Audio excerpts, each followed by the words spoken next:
C'est une réunion de haut niveau qui s'est tenue ce mercredi 15 octobre 2025 à Lubumbashi autour de la digitalisation de la perception de la redevance de la CNPR, Commission nationale de prévention routière, réunissant Madame Isabelle Kibasa, ambassadrice itinérante du chef de l'État, la ministre provinciale en charge des transports, Lorraine Lusamba Kazadi, le professeur Dr Moïse Bomanamavungu, directeur provincial de la CNPR, ainsi que le professeur Bruno Choma, directeur provincial de la direction des recettes du Haut-Katanga des RACH4.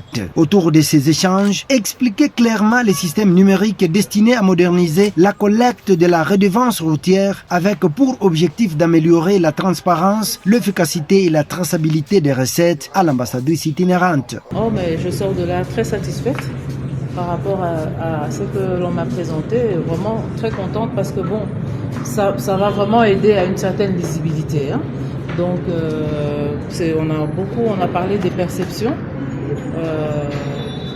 de route et on m'a montré maintenant que tout sera digitalisé. Il y en a peut-être, mais il faut rassurer ceux qui craignent la digitalisation. En fait, en digitalisant, c'est tout le monde qui en profite, c'est tout le monde qui gagne.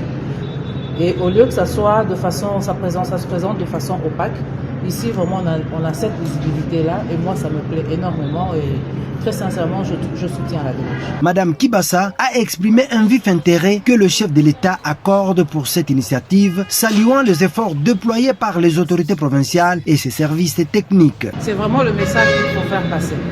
On le fait pour avoir des recettes et ces recettes-là on les réinjecte en fait dans la sécurité routière. Moi j'aime beaucoup ce qui se passe. On réinjecte et on a nous-mêmes les moyens de pouvoir percevoir et de pouvoir arranger nos routes parce que bon, il y a des routes qui sont accidentogènes. Il faut étudier pourquoi. Et il faut peut-être voir par rapport à même au passage, au comptage, etc. des camions pour savoir à quel moment on peut faire passer tel genre de... Il y a vraiment moyen de réguler tout ça. Mais pour réguler tout ça, il faut les moyens. Et les moyens, on sait très bien que il faut vraiment pas que ça vienne de plus loin quand on sait nous-mêmes produire ces moyens-là. En tout cas, félicitations, Madame la Ministre.